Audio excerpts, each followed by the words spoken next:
If you understand the steps shared in this video, you'll be able to step by step create a fortune. To learn how fortunes are built, if you imagine the total amount of people that you've sold to in your lifetime, for whatever business you've had, all kinds of side hustles, gigs, anything that you sold, add them all up and put them together.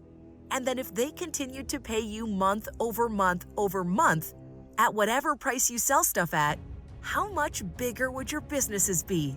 The big problem that most people have when they're starting their business is that they're in the selling business, not in the reorder business.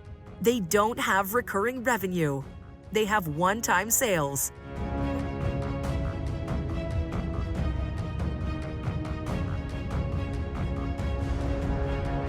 When you see these merch drops and these things where people are just selling crap and they get the one-time purchase and no one buys again, the reason they can't make money is because people are selling for tomorrow only and not keeping the 1 year or longer time period in mind. You need to sell to have recurring revenue in years to come too. You're always selling for the paycheck. The thing you need to do is harness time. The people who understand wealth understand time. If time is a liability against you, it means you're thinking like a poor person. For the wealthy, time becomes an asset because the longer you wait, the more you win. Stick with me here. If you imagine a business as a wall of glue and you're throwing your customers at it, if you even increase the amount of people you sell, let's just say you sell one person a week, in 10 years, you'd have 500 customers every month who pay you. And if you have any price point that's reasonable, that's a lot of money. That's a fortune. And the reason people don't have that happen is because they don't get it. And they're only thinking about the short sale for tomorrow. For your business, always ask yourself, is there a way that it becomes so good that it never stops paying? Now think of that moment when you get a new credit card. The company calls you ahead of time because they don't want to stop receiving value.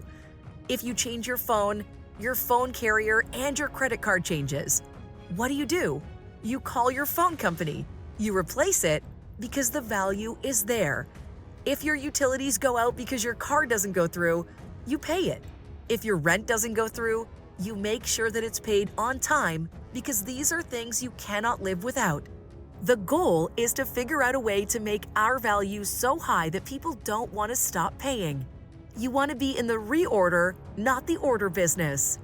There are recurring revenue businesses and recurring revenue. So this applies whether you have a subscription business or you have a one-time purchase business. The point is that people come back. Facebook is a massive company. They have a recurring revenue model, meaning you go to the Facebook store today, you buy something today, and you go there again tomorrow and buy something else. You don't have a subscription, but you reorder over and over and over again. So any portfolio company we're trying to grow early on and really get the product to be exceptional. Now, if tomorrow you could not market anything, you couldn't get any new customers whatsoever, and the only thing you had were the customers you have today, and any new customers that you get could only come from referral and word of mouth of the people you have right now. How differently would you treat them? How different would their experience be? And how much better would your product be? Specifically, if the only way you could get new customers was them sending you business when you start. Thinking like that, you start thinking like the wealthy, not like the poor who are always in a rush for the next sale, the next paycheck. Because the reality is, you don't get customers to make sales. You make sales to get customers. It's an important distinction. You only transact in order to create the relationship so that we can have revenue again and again and again. You want that customer to exist like a node of revenue in your business that pumps money your way month after month after month. So the big issue is that the stuff that most people sell sucks. They're constantly focused on promotion.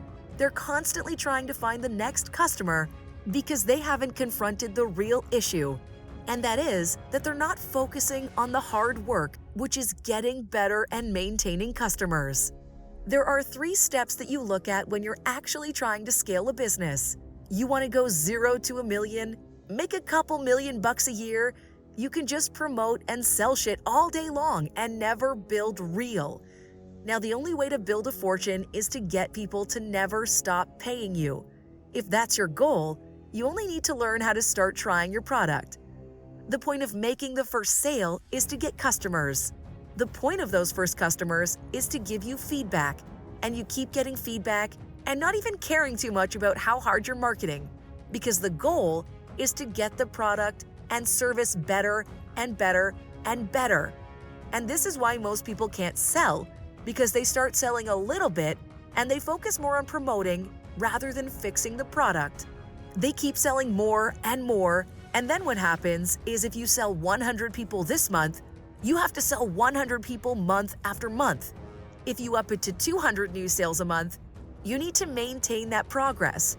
But if you have 10 new customers a month and they never leave you in 5 years, you have 600 customers a month that are paying you only with 10 new customers a month.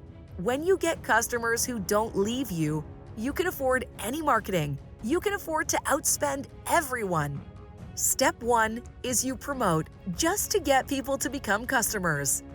Promote your business so that you get the first seed, which is consumption. The second step is that actual improvement loop. What happens is, when your business gets hard, when you hit a plateau, when people can't grow anymore, they do one of 2 things. They start marketing more, which is crazy because it means that more people find out about the stuff that you sell that sucks, or they create another product. If people don't consume your product, people don't consume you. Serve it. It's not that customers are stupid, it means that you suck. Does Amazon complain about all the service tickets they get? No, because they fixed the price products. They spend the time to keep solving problem after problem after problem, until there are almost no problems left with the product. Take full responsibility and say, you know what? We can make this better. And the way you do that is through surveying the customers to figure out what you can do better. Looking at their client experience, looking at the results, seeing if you can make it happen faster, seeing if you can make it happen easier, making sure that you've added so much value that there's no one else that they can compare your product to. You keep doing the feedback loop on those customers until you get a product where people are referring business to you. To add the cherry and sprinkles on top, you make it harder to leave.